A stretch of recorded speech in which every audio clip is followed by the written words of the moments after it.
Shalom, everyone, from the Integral House of Israel. I'm going to be going over the fifth Aliyah from Parashah, Devarim. I'll be reading today from the book of Deuteronomy, chapter 2, verses 2 through 30. And I'll also be reading from the book of Matthew, chapter 24, verse 1 through 22. Then at last the Lord said to me, "You have been wandering around in this hill country long enough. Turn to the north. Give these orders to the people. You will pass through the country belonging to your relatives, the Edomites, the descendants of Esau, who live in Seir. The Edomites will feel threatened, so be careful. Do not bother them, for I have given them all the hill country around Mount Seir as their property, and I will not give you even 1 square foot of their land. If you need food to eat or water to drink, pay them for it. For the Lord your God has blessed you in everything you have done. He has watched your every step through this great wilderness. During these 40 years, the Lord your God has been with you, and you have lacked nothing." So we bypassed the territory of our relatives, the descendants of Esau who live in Seir. We avoided the road through the Arabah Valley that comes up from Elith and Ezon-Geber. Then as we turned north along the desert route through Moab, the Lord warned us, "Do not bother the Moabites, the descendants of Lot, or start a war with them. I have given them Ar as their property, and I will not give you any of their land."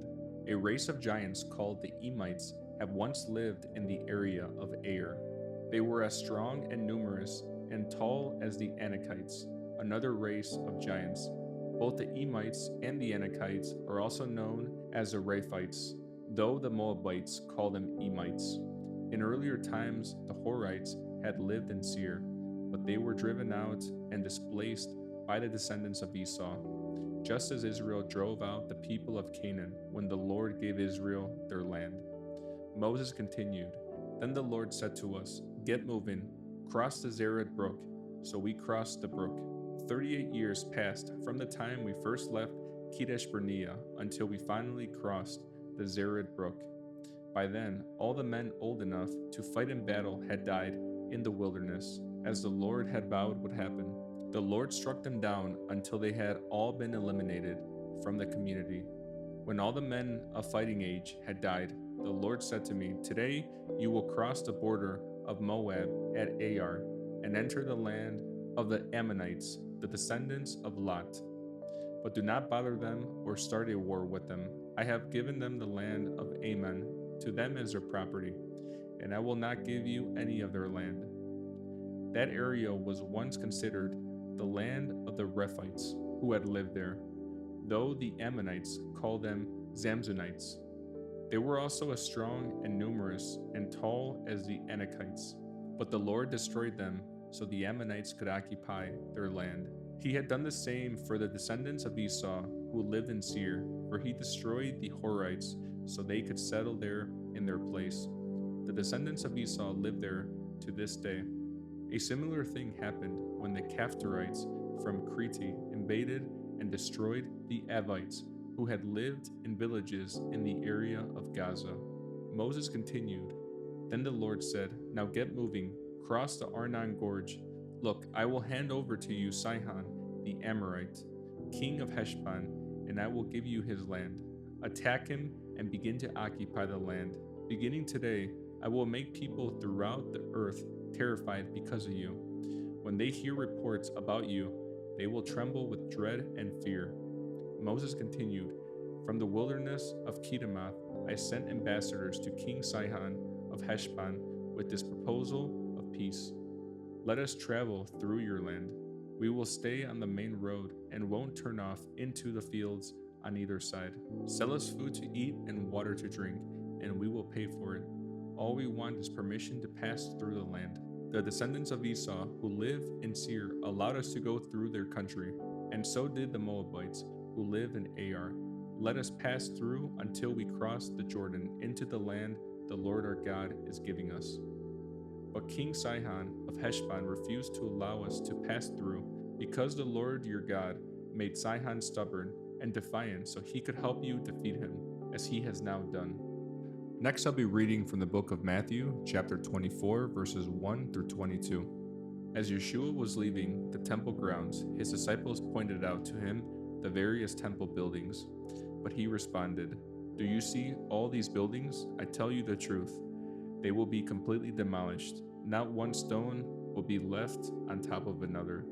Later, Yeshua sat on the Mount of Olives. His disciples came to him privately and said, "Tell us, when will this all happen? What sign will signal your return and the end of the world?" Yeshua told them, "Don't let anyone mislead you, for many will come in my name, claiming I am the Messiah. They will deceive many, and you will hear of wars and threats of wars, but don't panic. Yes, these things must take place, but the end won't follow immediately. Nation will go to war against nation, and kingdom against kingdom. There will be famines and earthquakes in many parts of the world, but all this is only the first of the birth pains, with many more to come. Then you will be arrested, persecuted, and killed. You will be hated all over the world because you are my followers, and many will turn away from me and betray and hate each other. And many false prophets will appear and will deceive many people. Sin will rampant everywhere, and the love of many will grow cold.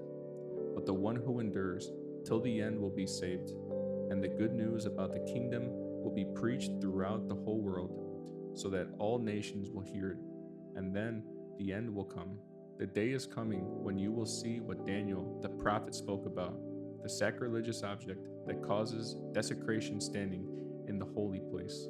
Then those in Judea must flee to the hills. A person out on the deck of a roof must not go down into the house to pack. A person out in the field must not return even to get a coat. How terrible it will be for pregnant women and for nursing mothers in those days. And pray that your flight will not be in winter or on the Sabbath, for there will be greater anguish than at any time since the world began, and it will never be so great again.